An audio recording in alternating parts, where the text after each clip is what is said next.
Tipos de transporte através da membrana. Temos o transporte do tipo passivo e o transporte do tipo ativo. Qual a principal diferença entre eles? É que no transporte ativo há gasto de energia na forma de ATP. Tudo bem? Bom, no transporte passivo.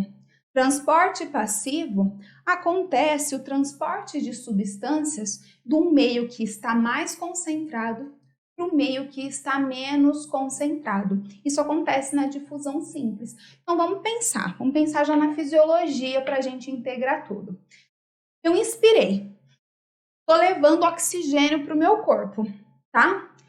O que vai acontecer quando o oxigênio chega através do sangue às células do meu intestino que precisam de oxigenação? Dentro das minhas células tem menor concentração de gás oxigênio. Por quê? Porque acontece respiração celular, tá? Porque é a produção de gás carbônico e utilização do oxigênio para a produção aí de energia, o que libera também gás carbônico. Então, bom, dentro das minhas células tem menor concentração de oxigênio. No meu sangue está com bastante. O que acontece? Difusão desse oxigênio do meio onde ele está mais concentrado para o meio onde ele está menos concentrado. Está acontecendo um transporte que a gente diz a favor do gradiente de concentração. Se é a favor do gradiente de concentração, não necessita de energia, não há gasto de ATP. E isso que eu acabei de explicar é a difusão simples. Existem outros tipos de transporte passivo? Existem.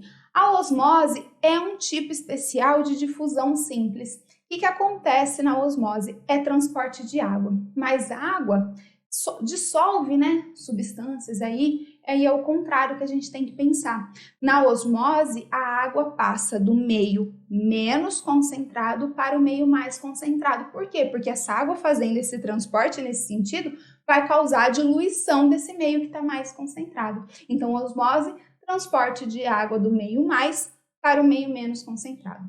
E ainda há esse terceiro tipo aqui, difusão facilitada.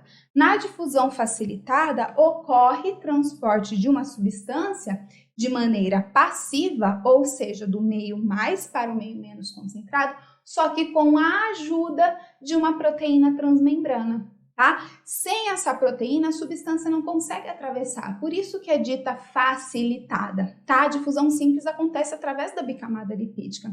Principal exemplo de difusão facilitada é o transporte da glicose. A glicose é uma molécula, gente, que precisa ser mandada para dentro das nossas células. Por quê? Porque precisa ser utilizada na respiração celular, tá bom? Como é que essa glicose entra na célula? Através de uma proteína canal que permite a sua passagem. Como isso vai acontecer? Vamos lembrar já da fisiologia, então? Insulina. Insulina é o hormônio que é liberado quando dá necessidade de reduzir os níveis de glicose no sangue. Então, os níveis de glicose no sangue estão elevados, muito concentrado. Precisa mandar essa glicose para dentro das minhas células, onde ela vai ser utilizada ou armazenada. Então, a glicose é liberada pelo pâncreas, a glicose se liga a receptores específicos na membrana, isso causa a abertura dos canais de glicose, e aí a glicose passa de um lado para o outro, para dentro da célula, tá? Do meio mais para o meio menos. Bom, esse é o transporte passivo. E o transporte ativo? Ele acontece, então, com gasto de ATP, e isso, gente, porque nesse transporte acontece a passagem de substâncias de um meio menos concentrado para um meio mais concentrado. Então, olha aqui, vamos pensar na bomba de sódio e potássio, que é o nosso principal exemplo. Bomba de sódio e potássio, tá? O que acontece? Transporte de íons sódio e íons potássio. Numa célula, vamos pensar aí no neurônio. No neurônio existe maior concentração de sódio no meio extracelular do que no meio intracelular. Mas esse sódio precisa ser mantido assim, mais concentrado fora do que dentro. Então, ocorre o transporte ativo de sódio de dentro para fora. E isso gasta ATP porque está sendo contra o gradiente de concentração. Ao contrário, o potássio é mais concentrado no interior celular do que no exterior. Mesmo assim, o potássio ele é mandado de fora para dentro. E isso é contra o gradiente de concentração.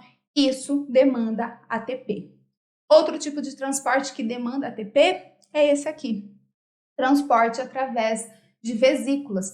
O transporte através de vesículas, que é pinocitose, fagocitose, exocitose, dependem de energia para acontecer, tá? A fagocitose é a forma como a célula se alimenta, entre aspas, né? A célula ela engloba uma partícula que vai ser digerida no seu interior, tá? Na pinocitose, moléculas pequenas também são fagocitadas, são ingeridas aí pela célula, tá? Com capacidade aí de fazer essa internalização através de vesículas. E a exocitose, esses dois são exemplos de endocitose, estou levando coisa para dentro da célula, mas existe também a exocitose, quando através de vesículas, substâncias são mandadas para fora da célula.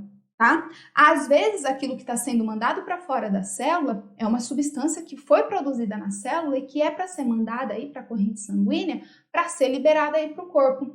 Esse tipo de exocitose é chamado de secreção, tá? Já existe aquela exocitose em que ocorreu digestão, parte das coisas digeridas a minha célula vai utilizar, mas existe aquilo lá que é resto. Resto do metabolismo, e isso precisa ser eliminado por meu sangue. Esse tipo de exocitose é chamado de plasmocitose.